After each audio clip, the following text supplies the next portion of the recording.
Okay, so now we're making Kongs for the girls.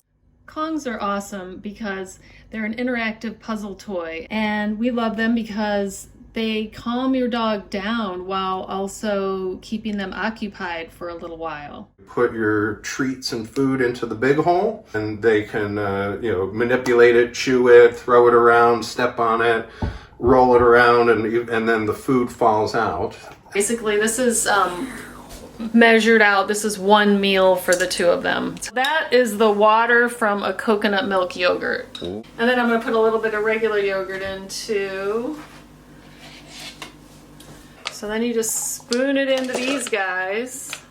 Now the reason that you put the liquid in there is so that you can freeze it, and it makes it a little bit harder for the dogs to get it out. You know, depending on your dog's breed, you want to pick one that's small enough to fit in its mouth, but big enough to not represent a choking hazard. Alright, so here I am upping the skill level on these things for Maui. I'm using these treats to put a stopper in the end of these. I just like to shove one of these in like that, just to make it harder. I'm gonna put these things in the ends of Maui's ones, but I'm gonna leave two open for Mango because these make it too hard for Mango. Oh. She gets frustrated and she'll just leave it, and then she'll guard it.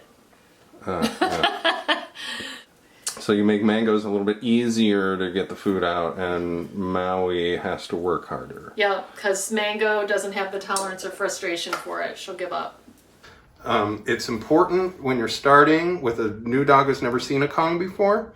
You just want to make it super easy and super rewarding for that dog. So like your first introduction of a Kong, just fill it with dry food and treats and pieces of cheese, pieces of meat, whatever, something that's going to be a high value reward for your dog. And don't try to stuff it in too tight. Make it come out super easy. And then let your dog play with the Kong. The food will fall out. They'll think, oh my God, this thing is awesome. And so it's important to establish that early on so that as we increase the difficulty levels, they don't lose their interest in the Kong. You have to work within their tolerance of frustration, and will slowly build up the difficulty level and thus build up their tolerance of frustration.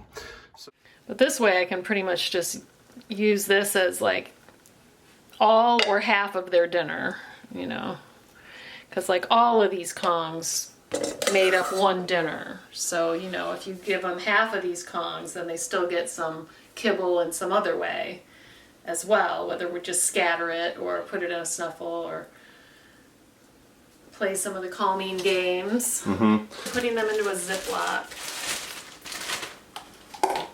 And these didn't really leak, so that yogurt, adding a little bit of yogurt made it thicker. That was good.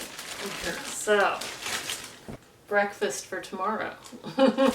We love these things. They're a great tool to have in your toolbox, and they will keep your dogs occupied and happy and doing something that they instinctually enjoy for a pretty long period of time. Another nice thing about them is, like, when they're done, of course they're all gross and slimy with dog saliva. Just throw them in the dishwasher. No problem. Remember to like and subscribe to our channel, Dog Life.